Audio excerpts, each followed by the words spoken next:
Okay, so I'm making an RC Wakefield, and I'm doing it from the Prima kit, which I got from Michael Woodhouse. This is a really nice kit. All right, everything is pre-cut and then notched, pretty much ready to go. I've only been working on it 2 days. I already got the wing and the stab done. It usually takes me about 3 months. I'll probably get this whole plane built in about 5 days. Okay, now the only things you have to be careful with here are that the ribs have a fiberglass reinforcing on the top, so you really can't sand them.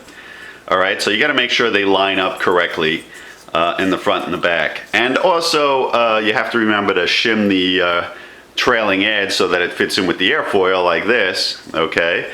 Now the other thing I did is I made a little reinforcer to go inside the carbon tubing, and I just used some ply. I cross-laminated 2 pieces of ply, all right, at the correct angle, and then I epoxied that inside the carbon fiber spar. I think that should be nice and strong.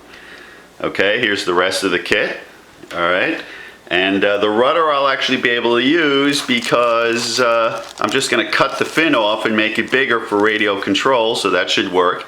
We got the prop blades, you can see the fuselage, the joiner, the front end. I'll show you that later. Now here's his pylon. Now I'm not going to use this for 2 reasons, and one is that it's a little small, a little tight for the radio control equipment. I need a little wider. The other reason is he has the wing in 2 panels, and then the wing kind of slips into the center panel. But being an expert on hitting trees, I already know that if you do that and you hit a tree, it's going to crack something. All right, it's much better to have the wing in 1 piece and rubber band it on. That way when you hit something, the wing just pops off. And believe me, I've gone through trees and the wing has just popped off and floated to the ground without any damage whatsoever. So I'm going to just make the wing in 1 piece. And what I did, since the pylon's about a 1/2 inch thick, is I extended it about a 1/2 inch here. I just put some bolts on. I'm going to make it a little bit wider. Okay, so we're going to get the wing finished up here, and then we'll get covering, and then we'll get it assembled. Okay, so here it is, the Prima Wakefield. It's all done. Really built this in an incredibly short time, about 6 days. Usually takes me about 3 months. So if you're anxious to get out to the field and get flying, this is a great kit. All right, here's the front end. It's really nice.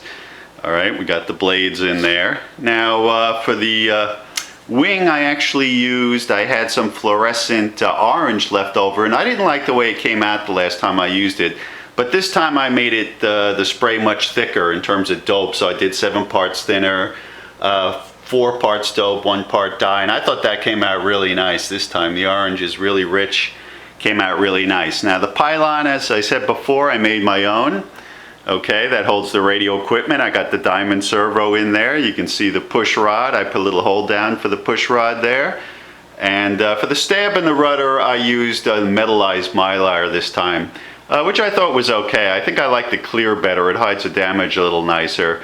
But, and also I noticed the metallized mylar doesn't shrink as much. All right.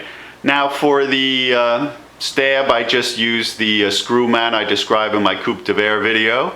I think that comes out nice. So you can make it variable incidence tail if you want. For now, I'm just gonna fix the tail until I get it trimmed out. So let's see how it flies.